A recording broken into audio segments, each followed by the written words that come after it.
ஜென்ம ஜென்மோ ஜென்மி ஸ்ரீச்சரண் ஸ்ரீ பாக்ய சாய். அனைவருக்கும் சாய் சுப நமஸ்காரங்கள். நிலக்கோட்டையிலிருந்து சாய் உமேஷ். ஓம் ஸ்ரீ சத்குரு பகவான் பாட்டி சித்தரின் லீலாமிருதம் 94. நாமக்கல் மாவட்டம் மோகனூர். நமது பகவான் பாட்டியார் வெட்டவெளியில் இருந்து அருளாட்சி புரிந்த ஊர். பாட்டி சுமார் 27 ஆண்டுகளாக அங்கு இருந்ததாக கருதப்படுகிறது. இதில் முன்னுக்கு பின்னான கருத்துக்களும் உள்ளன. இனி தொடர்புகள் விரிவடைய பாட்டியின் அருளாசியால் உண்மை நிலை கூடிய விரைவில் எல்லோருக்கும் தெரிய வரும். நாமக்கல் மோகனூர் நாவலடியான் கோவில் முன்பும் சுண்டக்கா செல்லியம்மன் கோவில் முன்பும் பல ஆண்டுகளாக வெட்டவெளியில் வெயில், மழை, பனி, பசி, தாகம் என பொருட்படுத்தாமல் இயற்கையோடு இயற்கையாக பக்தர்களுக்கு அருளாசி புரிந்திருக்கிறார் நம் பகவான் பாட்டி சித்தர். பலர் இவ்வூரில் உள்ளோர் நம் பாட்டியாரை ஏதோ ஒரு ஆதரவற்ற பெண்மணி என்றும் குடும்பத்தால் கைவிடப்பட்டவர் என்றும் கருதியிருக்கிறார்கள்.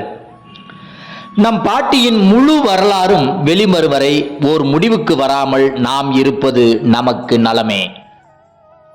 இனி மோகனூரை பற்றி பார்ப்போமா? இறைவனே நேரடியாக நின்று படைத்தானோ என கருதும் அளவிற்கு இயற்கையான அமைதியான சூழல். சுற்றிலும் எங்கும் பச்சை பசேல் எனும் விவசாய பூமி. கள்ளம் கபடம் இல்லாத மக்கள், அம்மக்களின் மனம் போல் உயர்ந்து நிற்கும் தென்னை, அப்படியே அள்ளி குடிக்க தோன்றும் ஆற்று நீர், அந்நீரின் சலசலப்பு கிரகஸ்தனையும் தவ வாழ்வை மேற்கொள்ளச் செய்யும் ஓர் அற்புத பூமி. தன்னுள்ளே பார்த்து தவம் புரியும் முனிவன் நாடும் இடம் அது. தேடினாலும் கிடைக்காத தெய்வங்கள், கோவில்கள், கோவிலின் மணியோசைகள், எங்கும் அமைதி, எங்கும் பேரமைதி. இயற்கை தாய் பெற்றெடுத்த இளைய மகள் மோகனூர். அவ்வளவு அழகு அவ்வூர்.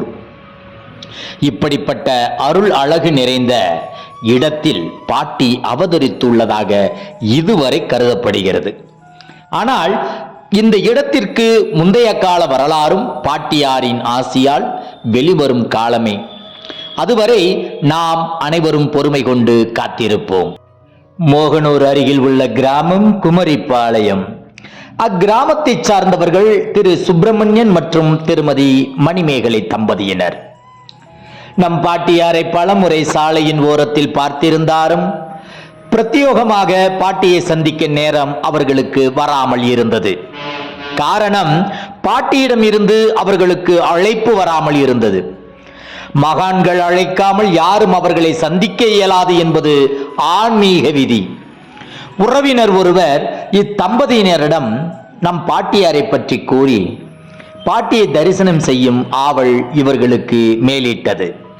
வந்தவர் என்ன கூறினார் என்றால், ஒருவர் தனது மனைவியின் ஊனமுற்ற சகோதரியை திருமணம் செய்து கொள்வதாக கூறி அவருக்கு சேர வேண்டிய சொத்துக்களை தனது மாமனார் குடும்பத்தினரிடம் இருந்து எழுதி வாங்கிக் கொள்கிறார்.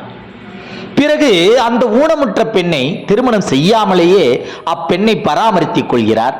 இப்படியாக பல வருடங்கள் ஓடிவிடுகிறது.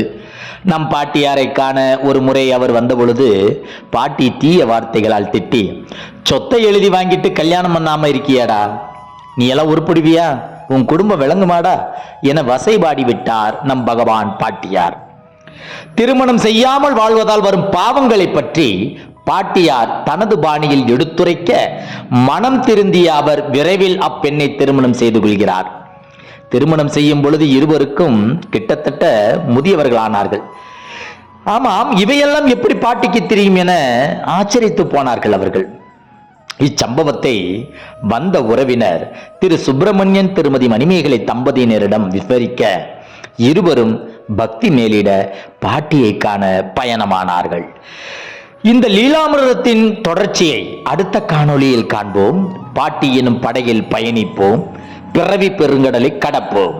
ஜெய் குரு பாட்டி, நற்பவி பாட்டி.